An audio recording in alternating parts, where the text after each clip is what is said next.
Bonsoir, bien-amis frères et sœurs.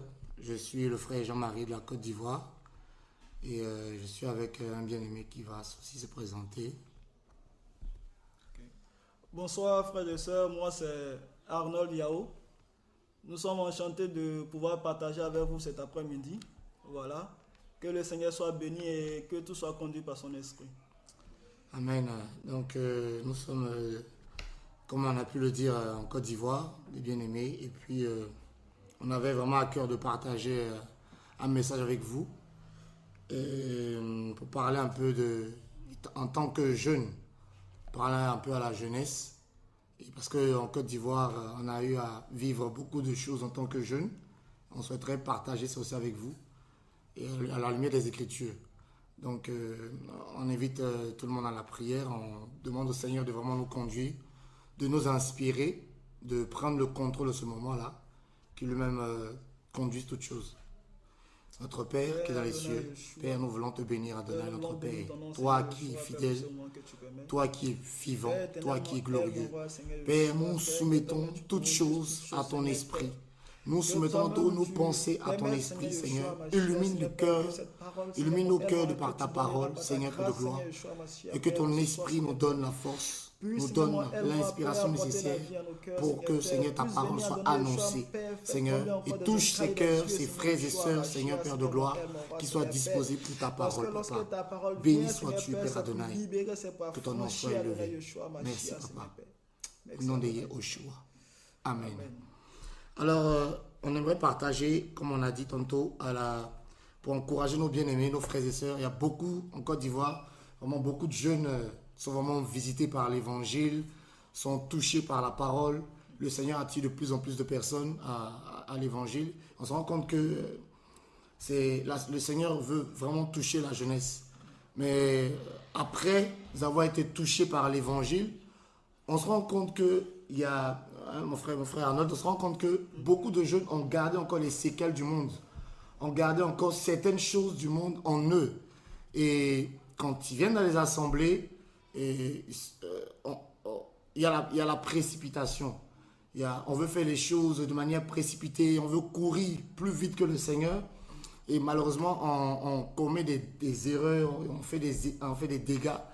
Et pour cela, vraiment, on aimerait partager aussi ce qu'on a pu vivre ici, puisqu'on était vraiment nombreux, beaucoup de jeunes, et plusieurs sont retournés dans le monde.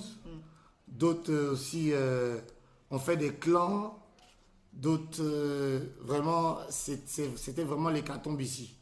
Et on aimerait vraiment nous encourager mutuellement. Et je souhaiterais qu'on prenne un passage. Nous sommes dans 1 Roi, le chapitre 12, à partir du verset 1er.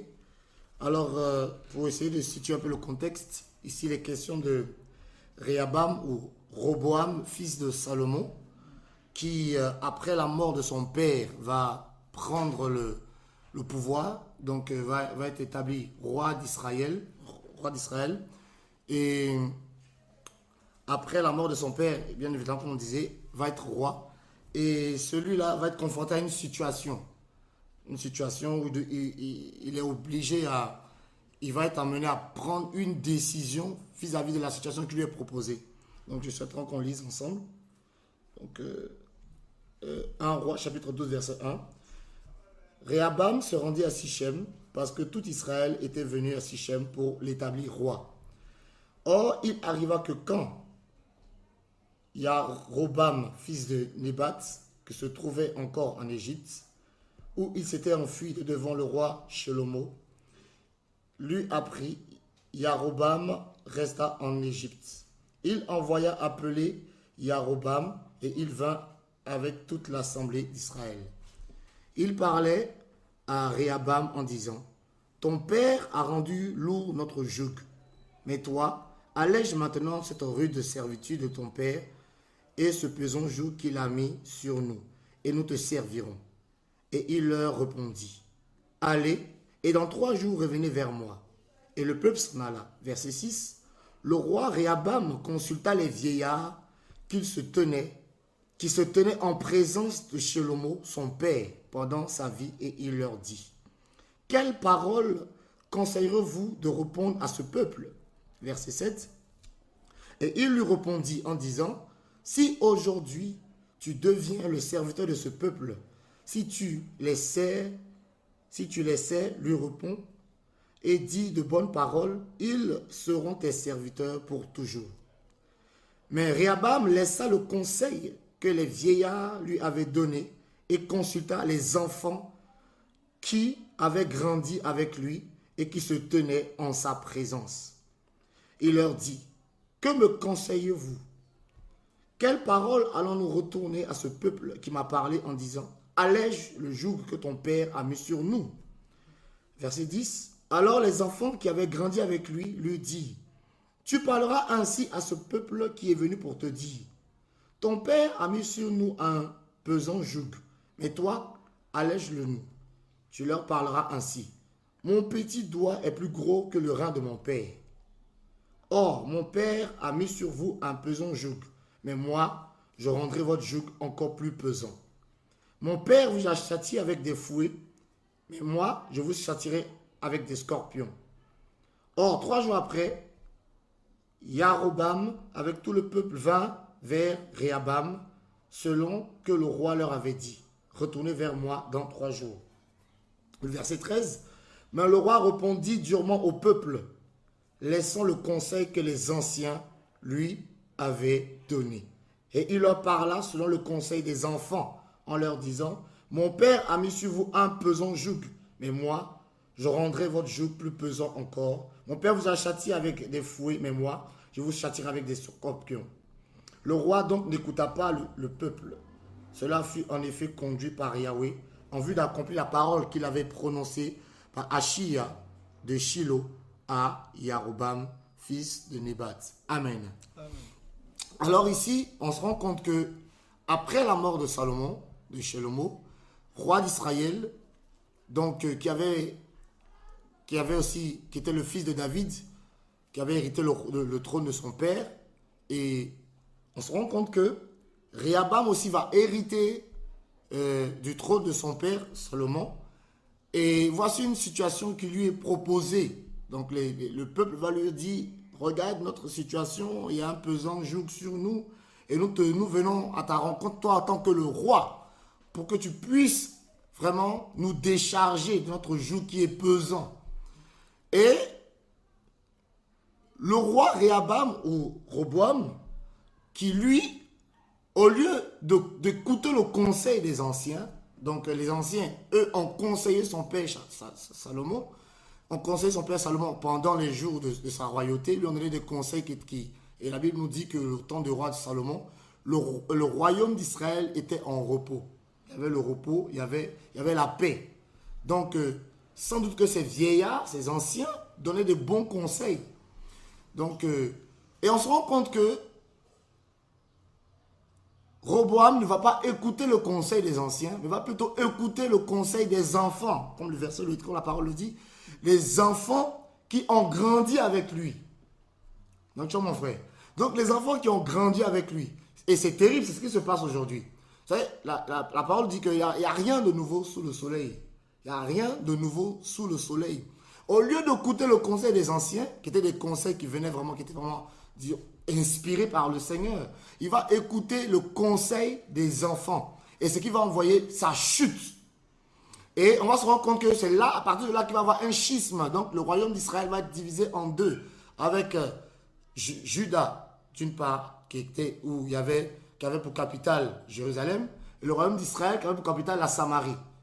Et suite à ce conseil, ce mauvais conseil des enfants qu'il a écouté, et le royaume d'Israël va être divisé. Il va y avoir la séparation. Et le Seigneur va mettre fin à son règne sur tout Israël. C'est vraiment terrible. Et quand la parole nous dit, quand Pierre dit par exemple dans 1 Pierre, le chapitre 5, on va prendre le passage, 1 Pierre, chapitre 5. Donc Pierre, Pétros, va parler aussi dans 1 Pierre, chapitre 5, à la jeunesse, dans 1 Pierre 5, à partir du verset 5. Alors il dit ceci, de même, vous, jeunes gens, soyez soumis aux anciens, et ayant tous de la soumission les uns pour les autres, revêtez-vous d'humilité, parce qu'Élohim résiste aux orgueilleux, mais il fait grâce aux humbles. Humiliez-vous donc sous la puissante main d'Elohim afin qu'il vous élève quand le temps sera venu. Donc on se rend compte que le Seigneur, notre Père, est un Elohim de temps. Donc il agit en son temps et il nous demande d'être humble. Et Pierre ici, en tant qu'ancien, au verset 1, il disait, moi Pierre, ancien.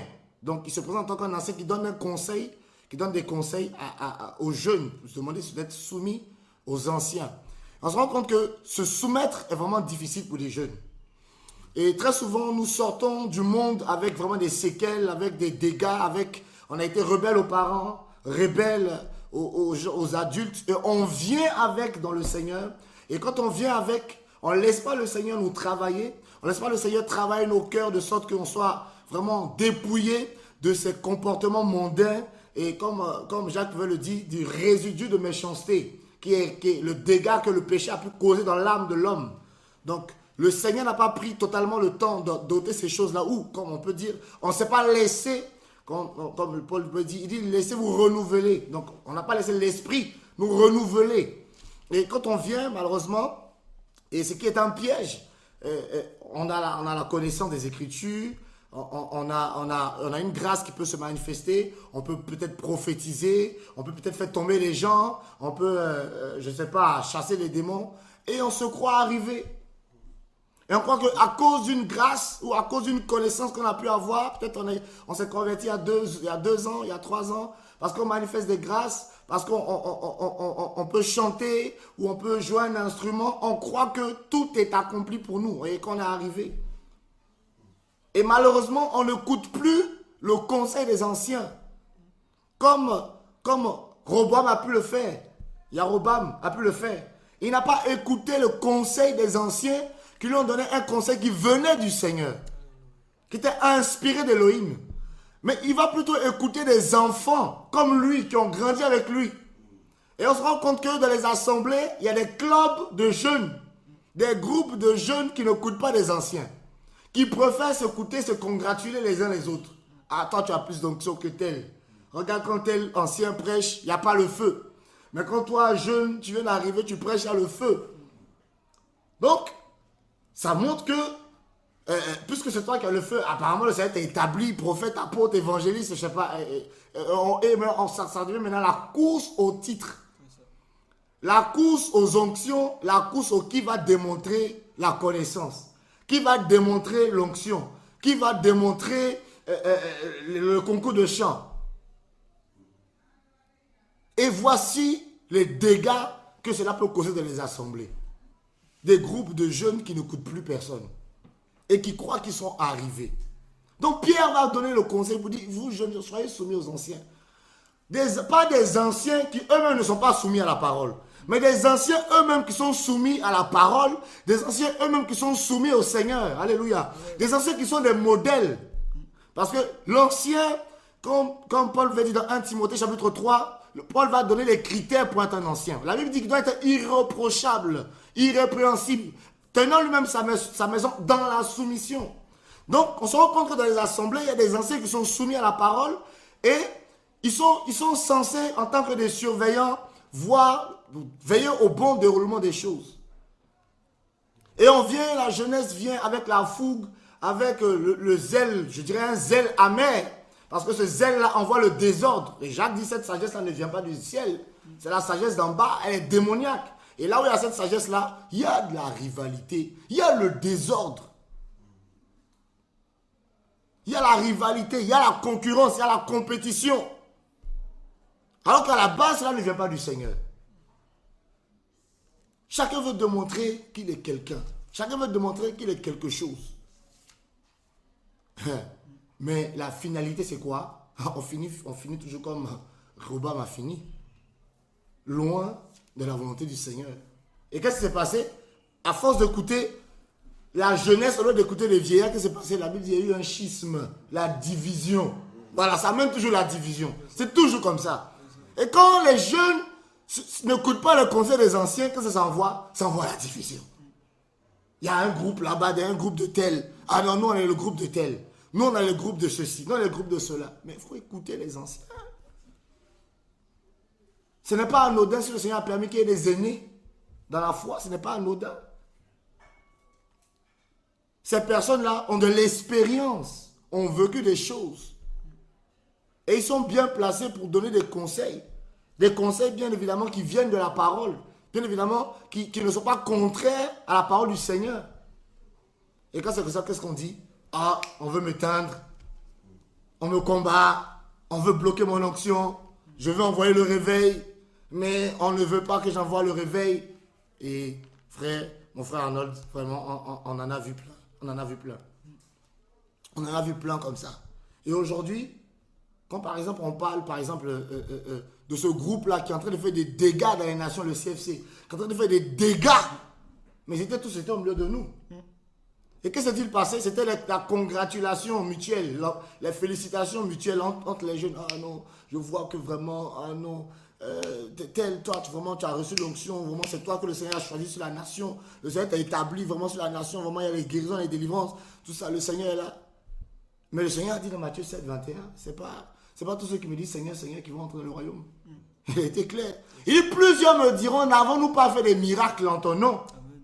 N'avons-nous pas prophétisé? Qui sont ceux qui prophétisent? Ce sont les chrétiens qui prophétisent. N'avons-nous pas chassé les démons? Qui sont ceux qui chassent les démons? Ce sont des chrétiens qui prononcent le nom du Messie. Mais le Seigneur leur dit il dit quoi? Mais je leur dirai ouvertement, retirez-vous de moi, je ne vous ai jamais connu. Vous qui commettez l'iniquité. On a limité le péché, bien-aimé. Nous avons limité le péché sur la jeunesse, on a limité le péché à la fornication, à la masturbation. Mais et le mensonge, mais et la diffamation, et les critiques, et les murmures. Tout ça, c'est le péché. C'est le péché. Amen. Et nous voyons ces choses-là dans des assemblées, des jeunes qui n'écoutent plus personne. Comme Roboam l'a fait. Il n'a pas écouté les anciens. Et qui parlaient inspirés par le Seigneur, sous l'inspiration du Seigneur. Ils étaient habitués à donner des conseils. Ils étaient habitués à donner des conseils. Nous ont donné des conseils selon le Seigneur. Mais il a pu s'écouter les enfants. Alors que la parole nous dit, on va prendre un passage dans son hébreu. On nous parle des enfants. Des enfants. Hébreu le chapitre 5. Alors, l'auteur de cet épître nous parle des enfants ici. Hébreu 5. À partir du verset 12. Hébreu le chapitre 5, le verset 12. Bien aimés, nous voulons vraiment encourager les uns les autres et faire prendre conscience à nos frères, selon ce que nous avons pu vivre ici, de faire vraiment très attention à l'esprit de groupe. Hein? Comme Yarobam. C'est un esprit de groupe. On dit que c'est les enfants qui avaient grandi avec lui. L'esprit de groupe. Ah, on est ensemble, tout ça. On était ensemble. Oh, on est parti là-bas dans tel endroit ensemble. Donc, c'est bon. On ne se dit plus la vérité selon le Seigneur. On ne marche plus selon le Seigneur. Maintenant, on fait des groupes de jeunes. On va manger ensemble, toujours ensemble. On mange. On cause toujours ensemble. Il n'y a même plus l'intimité avec le Seigneur. Il n'y a plus l'intimité. Parce que si tu es intime au Seigneur, le Seigneur te dira, c'est dans quoi tu es là. Je ne suis pas dedans. Le Seigneur va te sortir de là. Mais quand on est toujours ensemble, on mange toujours ensemble, matin, midi, soir, on mange ensemble, on s'appelle, à 23h, tout ça. Maintenant, ce n'est plus l'esprit qui nous unit, c'est la chair. Ce sont les affinités qui commencent à naître, les relations humaines. C'est maintenant, ça devient la camaraderie, du copinage, des clubs d'amis. Alors que la parole nous dit que si nous disons que nous sommes en communion les uns les autres, nous devons être en communion d'abord avec le Seigneur. C'est ça la base. Nous ne nous réunissons pas parce que nous sommes beaux ou bien nous sommes des garçons. Non, c'est à cause du Seigneur que nous sommes là. Et si c'est le Seigneur c'est à cause de lui vraiment que nous sommes là. Nous devons marcher selon le Seigneur, selon la parole du Seigneur et non selon un groupe. Alléluia.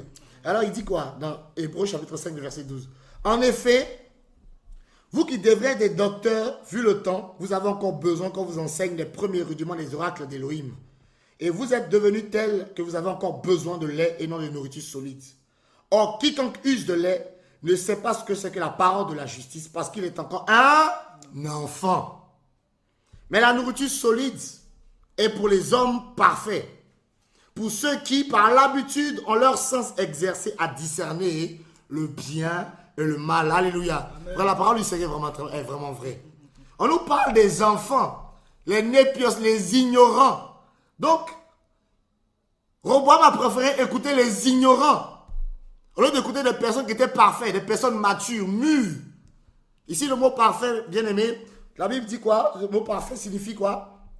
Âge mûr, adulte, fait, ce qui est parfait. En un mot, des gens qui sont dans le Seigneur depuis plus longtemps, qui sont des aînés, qui sont des pères dans la foi. Pas des gens qui volent les femmes, qui violent les femmes des gens.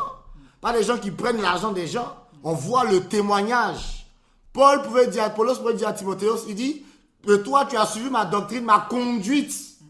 La conduite. Tu dis, tu as vu comment je me suis conduit. Donc il y a le témoignage du comportement de la personne. Alléluia. C'est quelqu'un qui marche selon la voie et les voies du Seigneur. Mais pourquoi ne pas écouter une telle personne? Mon frère Arnold, pourquoi ne pas écouter une telle personne? Nous voyons le témoignage du Seigneur. Paul dit, soyez mes imitateurs comme je suis moi-même du Mashiach. Alléluia.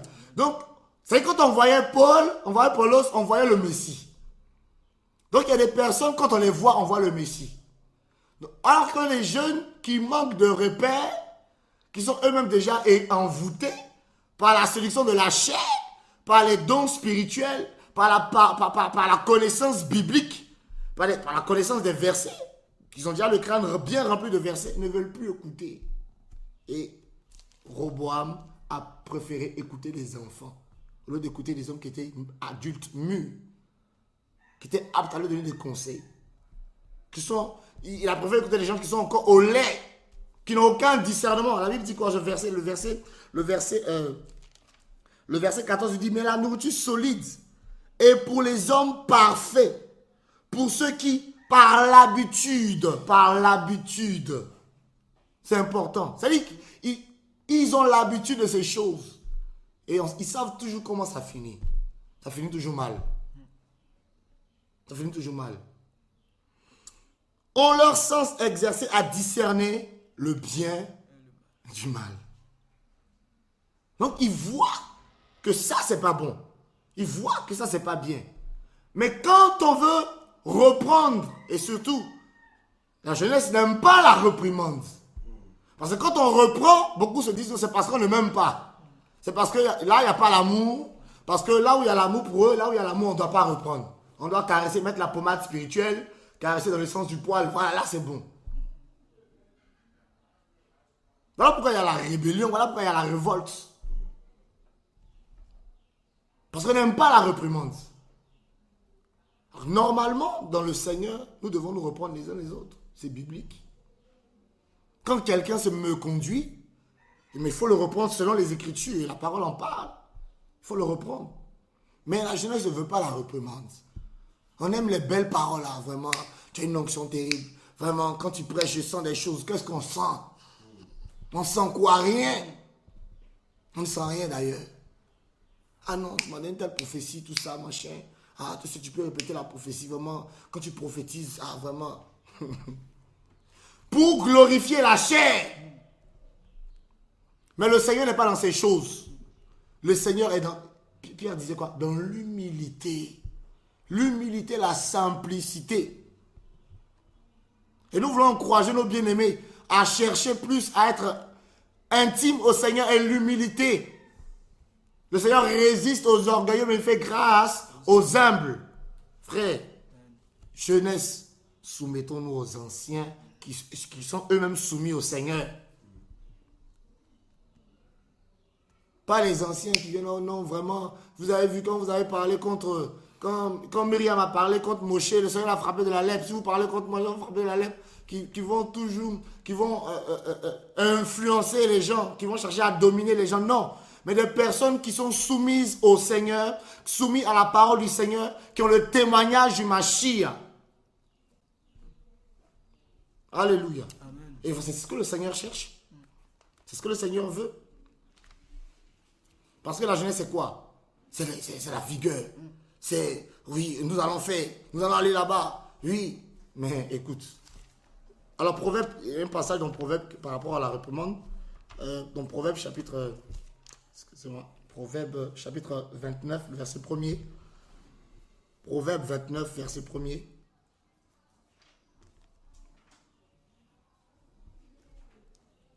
Alors, la parole dit quoi? Un homme qui durcit son cou contre les réprimandes sera brisé sans qu'il n'y ait de guérison. C'est fort. Alléluia. Mon frère, tu mérites d'être repris. On te reprend, mais tu raidis ton cou. Comme le Seigneur pouvait dire aux enfants d'Israël, ça c'est un peuple au cou raide. Qui raidissent leur cou aux réprimandes, qui ne veulent pas entendre la réprimande. Qui ne veulent pas de ça. Ils veulent non, mais vraiment, tu as une onction puissante. Ah non, vraiment, demain, c'est toi qui vas prêcher demain. Non, le Seigneur, ici, la parole du Seigneur est vraiment puissante. Il sera brisé sans qu'il n'y ait de guérison. Et après, ça va venir, non, il faut prier pour ma délivrance. Non, il n'y aura pas de délivrance pour toi. Tu ne veux pas la parole. Tu ne veux pas la réprimande. Tu te rébelles. Tu t'opposes à la parole du Seigneur.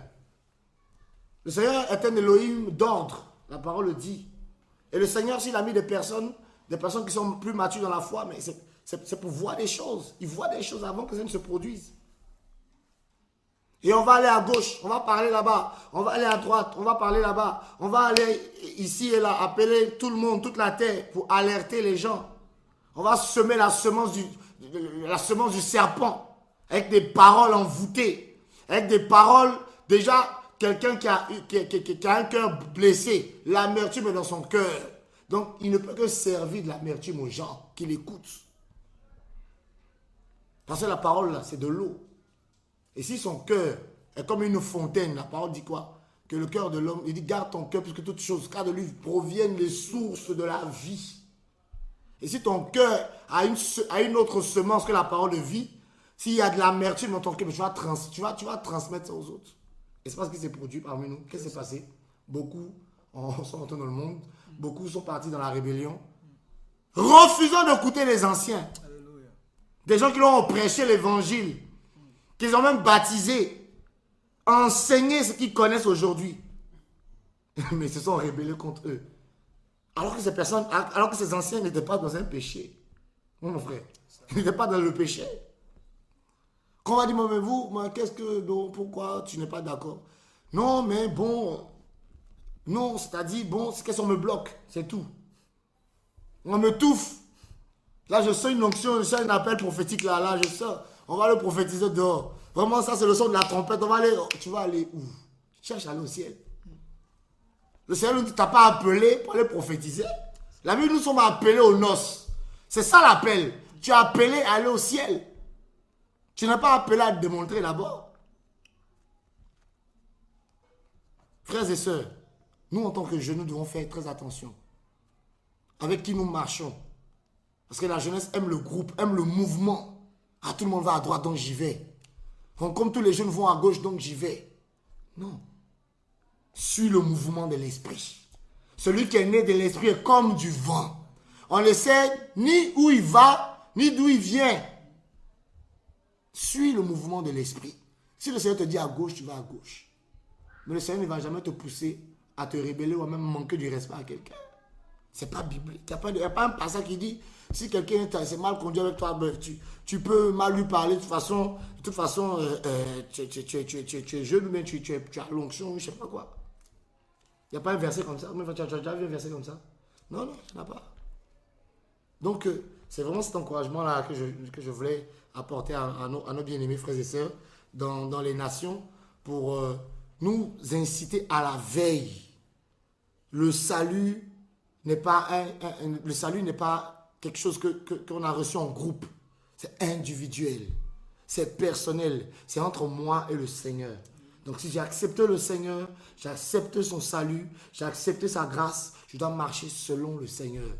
Et non seulement un groupe de personnes. Et comment le Robam a fini? Il n'a pas écouté le conseil des vieillards. Il a écouté des enfants, des ignorants. Des ignorants qui ne connaissent rien. Mais qui étaient toujours avec lui.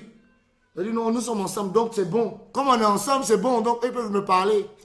Mais ils ne vont jamais te dire la vérité sur le Seigneur. Ils ne vont jamais apporter la réponse, ils ne vont jamais apporter l'épée de la parole. Jamais. Ils vont apporter les caresses.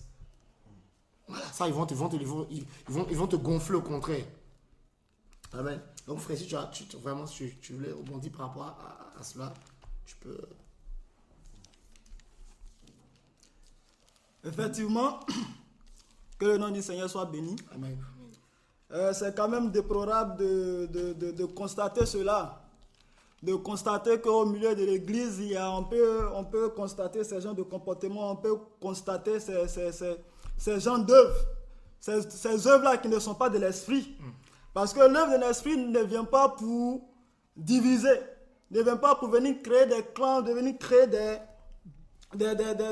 esprits de parti. L'œuvre du Seigneur, lorsqu'elle vient au milieu d'une assemblée, elle vient pour unir, elle vient pour construire, pour envoyer au ciel. Et comme Paul pouvait le dire dans 1 Corinthiens chapitre 14, lorsqu'on s'assemble, eh bien, qu'est-ce qu'il faut faire?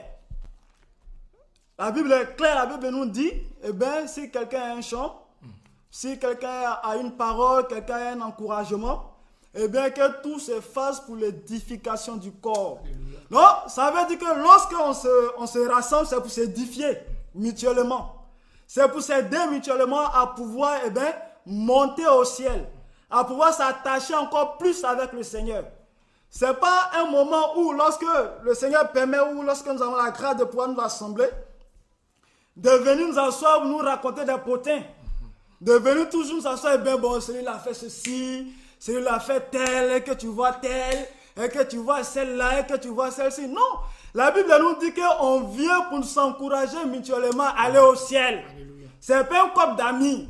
L'amitié là, c'est dans le monde. En Christ, c'est pour aller au ciel. C'est pas pour venir dire non, mon frère, tu as vu, non, le frère là, il a prêché la fois dernière, mais je n'ai rien senti, c'était compliqué. Il n'y avait pas de goût de sueur sur moi. Je n'ai pas senti l'onction. Je n'ai pas senti l'onction. Mais et toi-même, tu as quelle onction? Toi, tu as l'onction et tu as la vie. Donne-nous la vie pour qu'on puisse en bénéficier. Amen. Ou bien? Parce que lorsqu'on vient pour s'assembler, c'est ça. On vient pour s'assembler, c'est pour que nous tous on puisse bénéficier de la grâce de chacun. Maintenant, toi qui es totalement rempli du Saint-Esprit, eh bien, communique comme cet esprit afin que nous soyons tous au même niveau, afin que nous puissions monter au ciel avec toi. Voilà. Ne viens pas nous dire que non, tel, non. La Bible nous dit que les plus forts soutiennent les plus faibles. Amen. Étant donné que toi tu es fort, allez, vas-y, soutiens le plus faible alors. Au lieu de l'enterrer encore plus pour qu'il soit mort totalement. Que le Seigneur nous aide. Alléluia. Amen. Donc, lorsque la jeunesse, comme le frère pouvait le dire, on est beaucoup entamé par le feu, on aime être là où il y a le fire, et puis je te dis, merci Seigneur de me rappeler cela. Concernant le CFC, on bénit le nom du Seigneur parce que le Seigneur nous a fait la grâce de pouvoir sortir. Amen. Parce que selon 1 Jean chapitre 4, verset 4, 1 Jean chapitre 4, la Bible nous dit d'éprouver toutes choses. Amen, amen. Voilà, de ne pas donner occasion, foi à tout esprit. Et le Seigneur nous a fait cette grâce de pouvoir éprouver ces esprits afin de pouvoir sortir de cela. Mais imagine-toi un peu les témoignages qui sortaient de là-bas. Non, là-bas on tombe. Là-bas, lorsqu'on pose les mains, on tombe. Non, il y a les prophéties par-ci, par-là. Oh, c'était des gens qui allaient directement en enfer. C'est clair. Oh, l'esprit nous parle ici de la sagesse. On ne nous parle pas de la sagesse, c'est quoi? La sagesse du Seigneur, c'est quoi? Cette sagesse-là, cette onction-là qui envoie l'homme à s'attacher encore plus au Seigneur et non à s'attacher encore, qu'on appelle aux œuvres, aux miracles. Lorsque le Seigneur envoie les disciples 2 par 2 pour aller évangéliser, pour aller en mission, lorsque les disciples sont revenus, qu'est-ce qu'ils ont dit? Ils disent, mais Seigneur, on est parti, les démons nous étaient soumis, on a guéri les malades, on a dépossédé ceux qui étaient déposés, mais le Seigneur leur a dit quoi? Il a dit non. Ne soyez pas heureux de ce que les démons vous sont soumis, mais soyez heureux de ce que vos noms sont écrits dans le royaume, dans le livre de vie. Alléluia. C'est à cela que le Seigneur nous envoie. Ton nom est écrit dans le livre de vie. Et les gens étaient attirés par ces miracles mensongers. Par ces démons qui exerçaient dans ces lieux-là. Et c'était là tout le monde. Non, le Seigneur, c'était du genre, bon, les gens tombaient. Et il y avait une seule mec qui allait là-bas, qui cherchait à tomber uniquement. Et depuis elle a commencé à mettre le pied là-bas, elle n'est jamais tombée jusqu'à ce que le Seigneur l'enlève là-bas. Et elle est venue nous raconter cela. Mais on a dit, mais ma soeur, sois bénie du Seigneur parce que le gars t'a pas imposé les mains. Parce que tu n'es pas tombé. Parce que si tu étais tombé, imagine-toi la suite des choses. Puisqu'il y avait des gens qui étaient avec nous, qui aimaient le Seigneur. Et qui aimaient le Seigneur, mais qui étaient partis là-bas, mais qui, par la foi des choses aujourd'hui, qui sont retenus dans le monde. D'autres qui sont dans le monde, mais qui se disent chrétiens parce qu'ils sont encore attachés à ce monsieur-là. Mais il y a beaucoup de nos frères, de nos anciens frères qui sont retenus dans le monde parce qu'ils n'ont pas veillé. Parce que, comme on le dit ici dans Hébreux chapitre 5, qui n'ont pas exercé leur oreille au discernement des esprits. Ils ont porté croyance à tout bon vent. Et c'est vraiment une grâce que le Seigneur nous a fait de pouvoir sortir de cela. Et lorsqu'on parle, ce n'est pas parce qu'on n'aime pas ce jeune-là. On l'a aimé, on a œuvré avec lui, on a été avec lui dans des missions par-ci et par-là. C'est parce qu'on avait vu cet amour du Seigneur-là en lui. C'est pourquoi on avait été avec lui. Mais la Bible nous dit que ce qui nous unit là, c'est le Seigneur. Amen. Mais quand il n'y a plus, nous n'avons plus la même pensée. Puisque la Bible nous dit qu'il n'y a que deux personnes qui sont accordées, qui marchent ensemble. Et vu que nous ne sommes plus accordés, vu que nous voyons que ce n'est plus le même esprit qui agit au milieu de nous, eh bien, c'est normal que nos chemins se séparent. Amen. Parce que moi, je suis pour le Seigneur. Toi, tu es pour le malin. Parce que le Seigneur lui dit que toi, tu n'es pas avec lui, eh bien, tu es du malin. Donc, du coup, on est avec le Seigneur. Amen. On ne marche plus avec le diable. Voilà, donc, on sent. Donc, appelez-nous mauvais comme on est né, comme vous le voulez. Mais la Bible ne dit pas que la gentillesse est un fruit de l'esprit. La Bible nous dit que c'est la piété, l'amour pour le Seigneur qui est un fruit de l'esprit. Et c'est la piété. La Bible nous dit, Paul pouvait dire à Timothée de ne pas être ivre de vin. Mais d'être plutôt rempli du Saint-Esprit. Que l'exercice physique utile la peu de choses, mais l'exercice à la piété est celle en gros qui nous envoie au ciel. Eh bien, celui qui n'est pas avec le Seigneur, je suis désolé, moi je ne peux plus marcher avec lui. Donc, lorsqu'on nous disait que ce jeune homme-là, c'était sataniste, ce jeune homme-là était un ouvrier d'iniquité, eh bien, c'est parce que l'Esprit nous a parlé, nous a convaincus. C'est pourquoi, et attesté par la suite, c'est pourquoi on dit que ce jeune-là, il n'est pas du Seigneur. Et comme il n'est pas du Seigneur, nous, on ne marche plus avec lui. Et dommage, et ces personnes-là qui le suivent, dommage, et ces jeunes gens-là qui sont au milieu dans les assemblées et qui cherchent à faire de copinage ici, par-ci, ici, par-là. Et comme nous le disions, il n'y a pas de copinage dans le Seigneur. Comme le dit 1 Corinthiens 14, lorsque vous assemblez, c'est pour que le corps soit édifié. Le corps soit édifié pour qu'on puisse monter ensemble, aller au ciel. Et lorsque, on pouvait le dire dans le passage de début, lorsque tu refuses la réprimande, il faut dire que tu es mort. Amen. Quand tu refuses la réprimande, tu es mort. Parce que le Seigneur a fait cette grâce-là aux cheveux blancs, à la sagesse. Parce que le Seigneur voit les cheveux blancs comme une sagesse. Les personnes qui sont affermies, avancées dans la foi comme des personnes sages.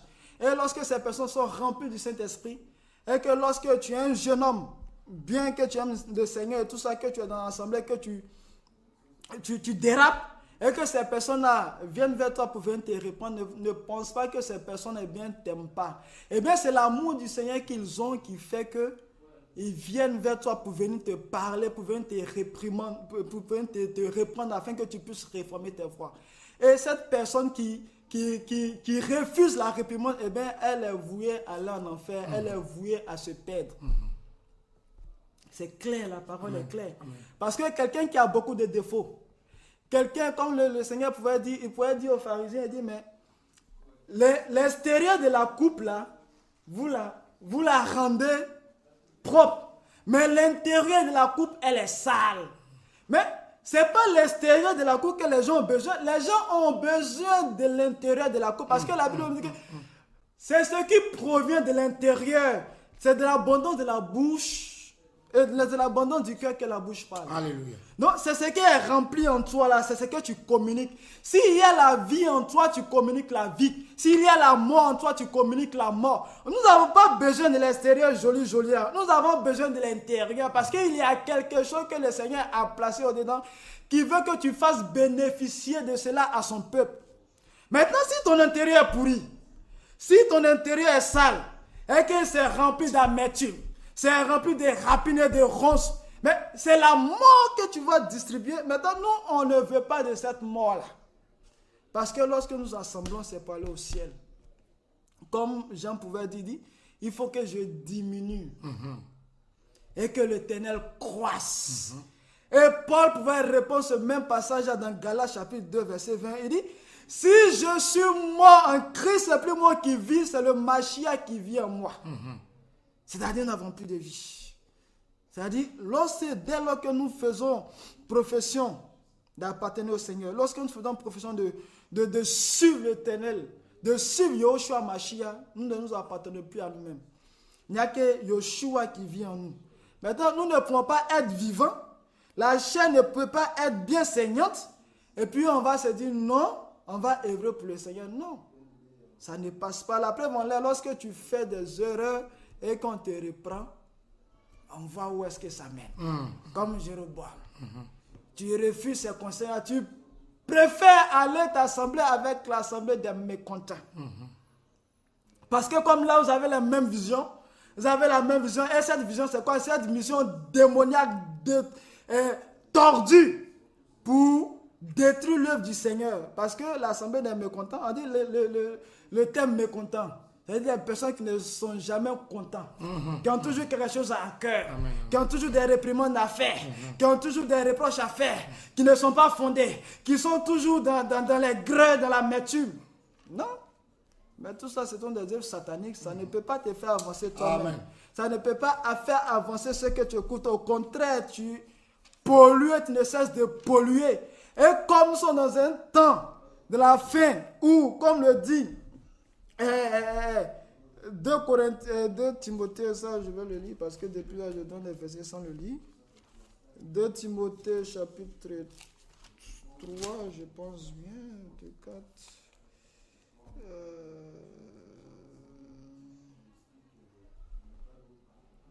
2 Timothée 3, verset 1. Verset 1, c'est ça, non? Oui.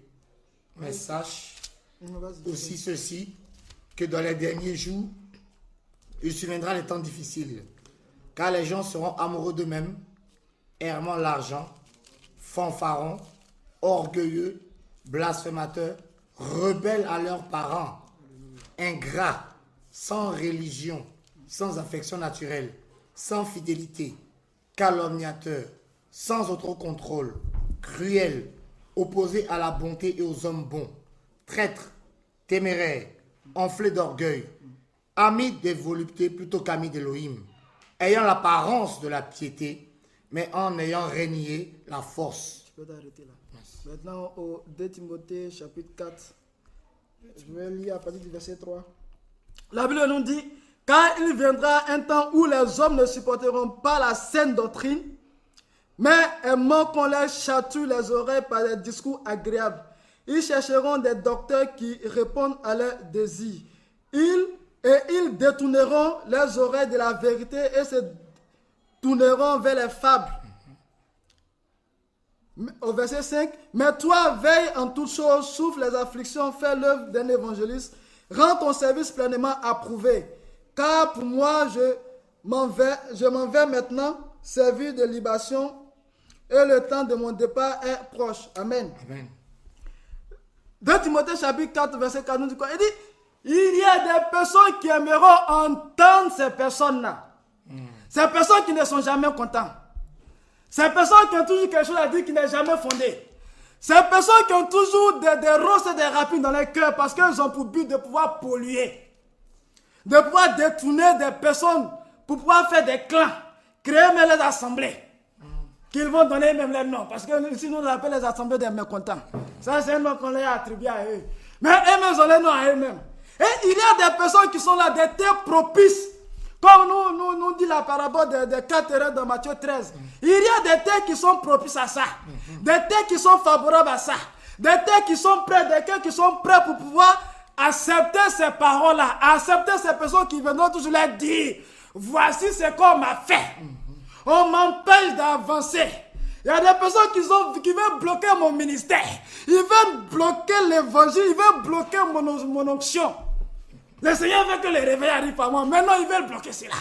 Et il y a toujours des personnes qui sont là pour pouvoir entendre cela. Des cœurs qui sont disposés à cela. Et ils sont là, ils ont fermé leurs oreilles à la sainte doctrine. Et lorsqu'il y a des personnes qui ont un tout petit peu la crainte du Seigneur qui viennent s'asseoir, qui disent non frère, on ne fait pas ça. Non, tu juges. Non, ce que tu fais là, ce n'est pas bien. Oh, ce qu'ils oublient. Le Seigneur nous a établis comme des juges. Amen, amen. Merci. Lui, il est le juste juge. Mais il nous a établis comme des... Non, nous avons le droit de juger. Alléluia. Un homme qui se dit être frère, qui est au milieu de nous, qui se comporte bizarrement.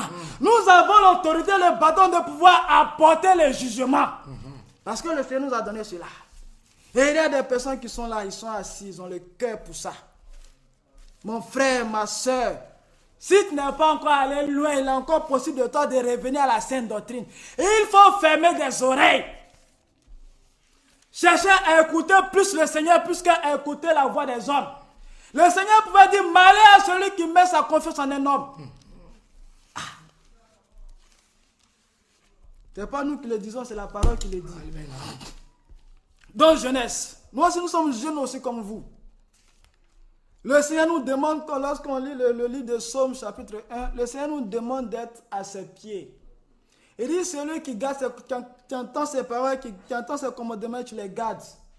Est comme un olivier planté auprès des coulons d'eau, dont les fleurs ne flétissent jamais, qui donne sa fruit en sa saison. Elle ne meurt jamais parce qu'elle a la source. Elle a la source. Et c'est ce que le Seigneur veut. Le Seigneur veut que nous soyons à la source, que nous soyons à ses pieds. Et lorsque tu es à la source, qui est au pied du Seigneur, là, il n'y a rien qui peut t'arriver. Tu ne peux être ballotté par tout vent de doctrine. Il n'y a pas quelqu'un qui viendra te faire vaciller aussi facilement si ton cœur n'est pas prédisposé à tomber. La parole est claire. Nos pères, nos ancêtres, nos grands-pères dans la foi ont tenu ferme. C'est le même esprit qu'ils ont reçu. Mais ils sont restés fermes jusqu'à la fin. Ils ont demeuré avec le Seigneur jusqu'à la fin. Et c'est là possible pour toi, jeunesse. C'est là possible pour toi qui nous entends. C'est là possible dans cette génération perverse et corrompue. L'autre était dans une ville qui était corrompue. La Bible nous dit qu'il a affligé son âme parce qu'il voyait, parce qu'ils entendaient. Il était resté fidèle à Yahweh jusqu'à ce que le Seigneur vienne le délivrer de là où il était. Il n'a pas prêté l'oreille à tout ce qu'il entendait. Il n'a pas donné son cœur à tout ce qu'il entendait. Mais il est resté ferme à ce que Yahweh lui disait jusqu'à ce que Yahweh vienne le prendre. Et c'est possible encore dans cette génération perverse et corrompue. Il est possible de voir ton frère. Oui, c'est vrai, tu peux les mettre d'un amour, que tu puisses juger de la manière à l'échelle que tu veux. Mais tant que ce frère-là n'est pas dans la volonté du Seigneur, mon frère, comme le disait un frère qu'on aime bien, on est venu en détail, on ne va pas partir en convoi. À moins qu'on parte tous au jour de l'enlèvement. Mais ce n'est pas ceux qui t'appellent avant que vous puissiez partir ensemble. Il est temps de réformer ta voix. Il n'est pas encore trop tard, il est temps de réformer ta foi. De savoir que non, la chrétienté, c'est vrai, les jeunes, on est jeunes. On peut être jeune et puis être dans le Seigneur comme nous le sommes d'ailleurs. Mais la jeunesse, il faut savoir que c'est Christ qui nous lie. Si nous n'avons plus la même vision, si Christ, si Yoshua Mashiach n'est plus au centre de nos relationnels, on se sépare. Chacun prend son chemin et on avance. Parce que c'est... Mon frère Jean-Marie, je ne te connaissais pas. Toi aussi, tu ne me connaissais pas. Amen. Qu'est-ce qui a fait qu'aujourd'hui nous sommes là? À cause du Seigneur. Qu'est-ce qui a fait que depuis des années, nous œuvrons ensemble? C'est Yoshua Mashiach. Si demain, je suis devenu bizarre, ou tu es devenu bizarre, tu prends tes distances. Moi aussi, je prends mes distances. Il n'y a pas fait de voir Matthieu 18, je ne sais pas. Je suis mort, je suis parti. Tu prends tes distances ou bien. Alors que le nom du Seigneur soit béni. En tout cas, que le Seigneur vous visite là où vous êtes. Et véritablement que nous ayons les yeux fixés vers le Père. Que nous arrêtons de regarder les hommes. que nous arrêtons de regarder les grâces. C'est vrai, le Seigneur permet les grâces afin de nous édifier, qu'on a pu le lire dans 1 Corinthiens 14.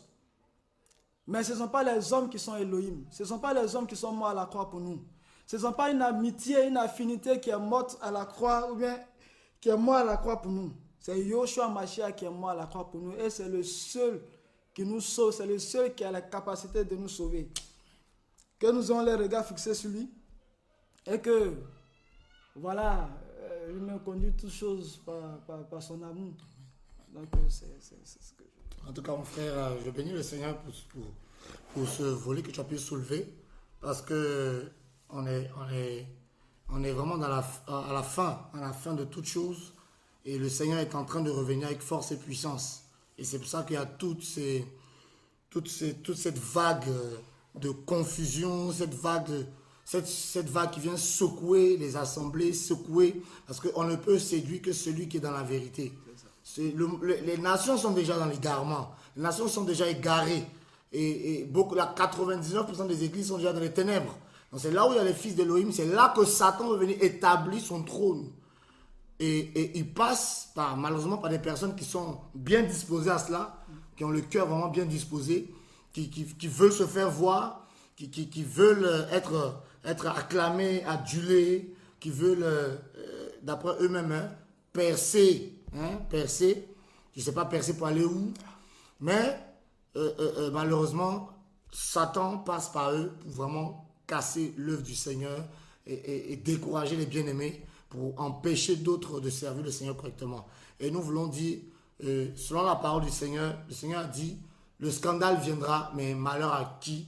Malheur à celui par qui le scandale va venir. Amen. Voilà, malheur à celui. Donc si, à cause de toi, quelqu'un retourne dans le monde, mon ami, le Seigneur va te demander des comptes. Donc que chacun de nous puissions véritablement marcher selon la voie du Seigneur, marcher selon la parole du Seigneur. J'aimerais qu'on lise ce passage avant de terminer. Nous sommes dans Jacques chapitre 3, le verset 13. Donc Jacob veut dire ceci. Jacques, le chapitre 3, le verset 13. Il dit, qui est sage et intelligent parmi vous, qu'il montre ses œuvres par une bonne conduite avec douceur et sagesse. Mais si vous avez dans votre cœur un zèle amer et un esprit de parti, ne vous glorifiez pas et ne montez pas contre la vérité. Car ce n'est pas là la sagesse qui descend d'en haut, mais est terrestre, animale, diabolique. Car là où il y a de la jalousie et un esprit de parti, il y a du désordre et toutes sortes de mauvaises œuvres. C'est tellement vrai, quoi. Là où il y a un esprit de parti, là où il y a de la jalousie, il y a toujours le désordre. C'est obligé. Il y a toujours le désordre. Et quand ces choses se manifestent au milieu de nous, on voit le désordre que ça cause. On voit le désordre que ça peut causer. Et c'est une sagesse qui vient de la terre, une sagesse démoniaque. Donc il y a les démons dedans, il y a les satans qui travaillent. Et il dit quoi? Il dit, mais la sagesse d'en haut est premièrement pure. En effet, ensuite pacifique, douce, conciliante, pleine de miséricorde et de bons fruits, sans partialité et sans hypocrisie, mais le fruit de la justice qui se sème dans la paix pour ceux qui pratiquent la paix. Alléluia. Amen. Donc, quelqu'un qui est vraiment animé par l'Esprit du Seigneur va toujours chercher la paix. Il va toujours chercher qui est vraiment l'entente, qui est l'unité. Et pas une unité où tout le monde doit être ensemble. Non, pas ça. Mais une unité qui est où nous tous, nous cherchons à obéir au Seigneur. Nous ne nous combattons pas les uns les autres. Voilà, on s'encourage mutuellement. J'encourage mon frère, j'encourage ma soeur. Et si tel frère a quelque chose à cœur, aussi longtemps que je discerne que ça vient du Seigneur, que ça glorifie le Seigneur, que les âmes sont sauvées, que les cœurs sont libérés, on encourage le frère. Mais je ne vais pas lui faire un combat avec mon frère. Le combattre, dit non, tel n'est pas bien, alors que le frère n'a rien fait. Et malheureusement, c'est ce qu'on trouve dans nos assemblées. La compétition, les rivalités, les jalousies. Et c'est toujours parmi les jeunes que ça se produit. Comme je disais là. Et on va voir un tel ancien. Ah bon, tel là, il ne crache pas le feu. Bon, moi là, tu vois, quand moi je prêche, je crache le feu vraiment. Tu as vu, avant, tu sais, quand je prêchais, tel était tombé. Voilà. Donc, ça montre que le Seigneur est avec moi. Alors que ce n'est pas forcément ça. Voilà. Et on a vu même dans la parole, hein, on a vu dans la parole, lorsque les pharisiens, les scribes sont venus attraper le Messie, ils ont posé la question, ils ont demandé, mais où est le Messie, où est Yeshua? La Bible dit, quand il a dit, c'est moi, que c'est passé? Ils sont tombés vrai ou faux? Ils sont tous tombés. Il a dit, moi, je suis. Ils sont tous tombés. Mais ils sont réveillés. Quand ils sont levés, qu'est-ce qu'ils ont fait? Ils l'ont saisi. Est-ce qu'ils ne sont pas allés le crucifier après? C'est pas parce que tu es tombé que tu vas changer. Tu peux tomber. Toujours tu peux tomber.